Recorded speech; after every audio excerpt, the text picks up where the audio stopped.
एक बार की बात है। एक गांव था जहां पर भोला और मनोहर नाम के दो पक्के दोस्त थे।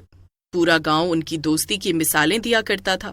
दोनों बचपन से साथ थे और कोई भी उन्हें देखता तो यही कहता था कि दोनों सगे भाइयों से बढ़कर हैं।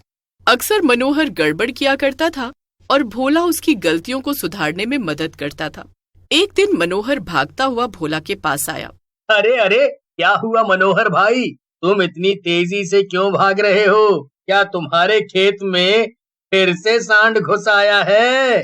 अरे नहीं नहीं भोला, मैं तो एक बहुत बड़ी खुशखबरी लेकर आया हूँ। मेरी नौकरी लग गई है। अरे वाह, ये तो बहुत ही खुशी की बात है मेरे दोस्त। मैं सच में तुम्हारे लिए बहुत खुश हूँ। लेकिन भोला, मेरी नौकरी दूर बड़े शहर में लगी है और मुझे वहीं जाना होगा। मनोहर की ये बात सुनकर भोला थोड़ा उदास हो जाता है। तुम बिल्कुल भी फिक्र मत करो भोला, मैं तुमसे मिलने आता रहूंगा। हाँ मनोहर, वैसे ये अचानक से तुम्हारी नौकरी इतनी दूर शहर में कैसे लगी? मैंने इस नौकरी के लिए एग्जाम दिया था। मुझे नहीं लगा था कि मैं पास हो पाऊंगा, इसीलिए मैंने ये बात किसी को नहीं बताई। पर देखो, मैं पास हो गया। वाह मनोहर, ये तो कमाल है। पर तुम एक बार अच्छे से सोच लो, ऐसा क्या है जो हमारे इस गांव में नहीं है? भला तुम इतनी दूर क्यों जाना चाहते हो? कहीं तुम्हारा ये फैसला गलत ना साबित हो जाए। अरे, ये तुम कैसी बातें कर रहे हो भोला? तुम कैसे दोस्त हो? क्या तुम नहीं चाहते कि मैं बड़े शहर में काम करूं और खूब आगे बढ़ूं? नहीं नहीं मनोहर, भला मैं ऐसा क्यों चाहूंगा? ठीक है, अगर तुम खुश हो तो मैं भी खुश हूँ। चलो, चलकर तुम्हारे जाने की तैयारी करते हैं। इसके बाद जल्द ही मनोहर का शहर जाने का दिन आ गया। भोला मनोहर को बस में बिठाने आया था। 5 साल बीत गए लेकिन मनोहर एक भी बार गांव नहीं आया। एक आध बार भोला उससे मिलने शहर जरूर आया था, लेकिन समय की कमी होने के कारण मनोहर उसके साथ गांव नहीं जा पाता था। दूरियां होने के बाद भी मनोहर और भोला की दोस्ती में कोई कमी नहीं आई थी। ऐसे ही काफी वक्त बीत गया और भोला की शादी हो गई। एक दिन भोला ने मनोहर को फोन किया। क्यों भाई मनोहर, कितने साल बीत गए हैं और तुम एक बार भी गांव नहीं आए? अरे, अब तो आ जाओ, अब तो तुम्हारी भाभी भी आ गई है। भोला, मैं जल्दी ही आता हूँ। मुझे तुमसे बहुत ही जरूरी बात करनी है। अच्छा, ठीक है। अभी मैं चलता हूँ। मैं तुमसे जल्दी ही मिलूंगा। इतना कहकर मनोहर ने फोन काट दिया। भोला को मनोहर का बर्ताव काफी अजीब लगा, लेकिन वो अपने कामों में व्यस्त हो गया। उसने अपनी पत्नी राधा को बुलाया और उससे बोला, सुनो, मैंने तुम्हें बताया था ना कि मेरा बचपन का एक दोस्त है मनोहर। वो जल्दी ही हमारे घर आने वाला है। अरे वाह, हाँ मैंने उनके बारे में आपके मुंह से इतना सुना है। अच्छा है, मैं भी उनसे मिलना चाहती हूँ। चलिए अब चलकर खाना खा लीजिए और सो जाइए। इसके बाद ठीक 3 दिन बाद भोला के दरवाजे पर दस्तक हुई। भोला घर पर नहीं था और उसकी पत्नी ने दरवाजा खोला। सामने मनोहर खड़ा था। मनोहर की हालत कुछ खराब सी लग रही थी। उसकी आंखें एकदम लाल थीं। जी, आप कौन?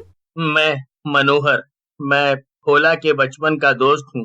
ओह अच्छा, आइए ना, मैंने आपके बारे में बहुत सुना है। आप बैठिए, भोला जी बस आ ही रहे होंगे। मनोहर चुपचाप एक कोने में जाकर बैठ गया और राधा उसके लिए चाय बनाने लगी। थोड़ी ही देर में भोला भी घर आ गया। मनोहर को देखते ही वो खुशी से उछल पड़ा। अरे मेरे भाई, आखिरकार तुम आ ही गए। लेकिन ये तुमने अपनी क्या हालत बना रखी है? अरे कुछ तो बोलो, तुम ऐसे चुपचाप क्यों खड़े हो? आखिर क्या हुआ है तुम्हें?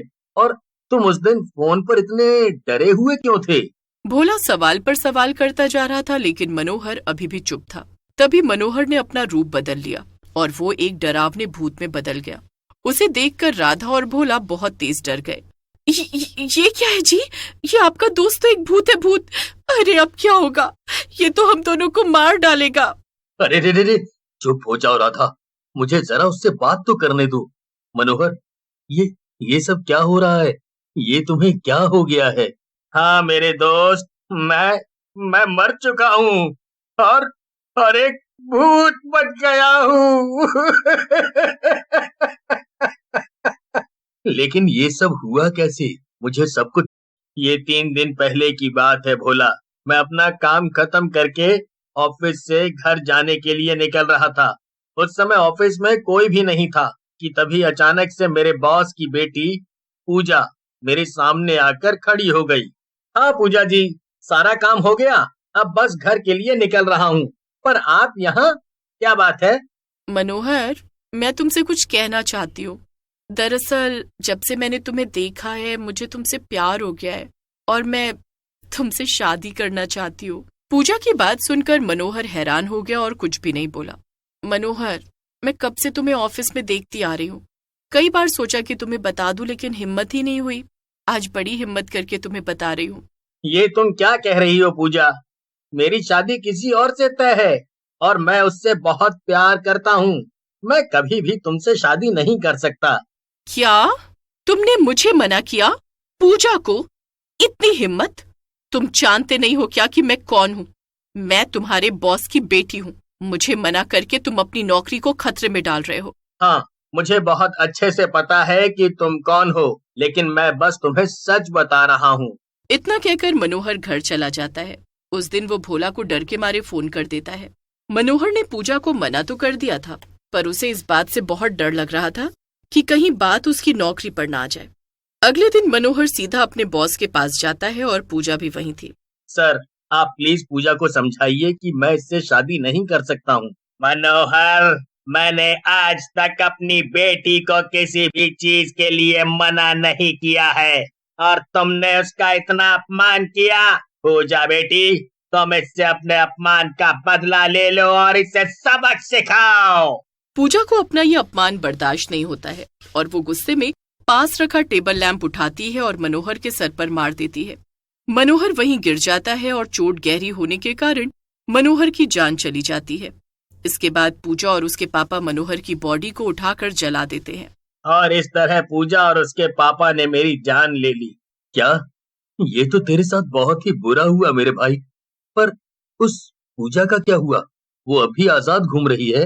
हाँ भोला, बॉस बड़ा आदमी था, इसलिए अपनी बेटी को बचाने के लिए उसने ये साबित कर दिया कि मैंने आत्महत्या की थी और अब मेरे ऑफिस में सबको यही लगता है। कोई बात नहीं मनोहर, मैं तेरे जीते जी तो तेरी कोई मदद नहीं कर पाया, पर तू चिंता मत कर, अब मैं तेरी मदद जरूर करूंगा। भोला सामान पैक करके भूत के साथ शहर के लिए निकल जाता है। शहर पहुंचकर भूत भोला को वो ऑफिस दिखाता है जहां पर उसकी जान गई थी। भोला बिल्डिंग में घुस जाता है और बॉस के ऑफिस को ढूंढने लगता है। अंदर बॉस के साथ साथ पूजा भी थी और दोनों आपस में कुछ बातें कर रहे थे। अरे अरे, कौन हो तुम दोनों और यहाँ कहाँ घुसे चले आ रहे हो? हम दोनों तुम दोनों की सारी असलियत जानते हैं कि किस तरह से तुमने मेरे दोस्त मनोहर को मारा। क्या तुम सब जानते हो? पर कैसे? भोला मनोहर की तरफ कुछ इशारा करता है और वो अपने असली रूप में बदल जाता है, यानी कि वो भूत में बदल जाता है। ये तो भूत है, भागो! पर इससे पहले पूजा और बॉस ऑफिस के बाहर भाग पाते। भूत अपने दोनों हाथों से पूजा और बॉस दोनों का एक साथ गला पकड़कर उन्हें हवा में उड़ा देता है। तुम लोग हमारे साथ ऐसा क्यों कर रहे हो? ये भूत और कोई नहीं बल्कि मनोहर ही है और ये तुम्हें अभी के अभी यहीं जान से मार सकता है। अगर तुम जिंदा रहना चाहते हो तो तुम्हें बाहर सबको सच सच बताना पड़ेगा। नहीं, मुझे छोड़ दो, मैं सबको सच बता दूंगा। तुम जैसा कहोगे मैं वैसा करूंगा, मुझे छोड़ दो, छोड़ दो। भूत एक हाथ से बॉस को तो नीचे गिरा देता है, पर पूजा का गला अभी भी उसने पकड़ रखा था। बॉस भूत के पैर पकड़ लेता है। ये सुनकर भूत बॉस की बेटी पूजा को भी नीचे गिरा देता है। सब मिलकर कहते हैं, बेचारा मनोहर कितना अच्छा था, मुझे ऐसे ऑफिस में काम नहीं करना जहां हमारी जान को खतरा हो। हो, मुझे भी। चलो सब ये ऑफिस छोड़ देते हैं। सभी लोग ऑफिस छोड़कर चले जाते हैं। भोला मेरे दोस्त, अब मुझे जाना होगा। मेरी आखिरी ख्वाहिश इन लोगों से बदला लेने की थी और वो पूरी हो गई। अब मेरी आत्मा को शांति मिल जाएगी। इतना कहकर भूत गायब हो जाता है। पूजा और बॉस को पुलिस पकड़कर ले जाती है और उनका ऑफिस भी बंद हो जाता है। भोला भी वापस अपने गांव में जाकर रहने लगता है।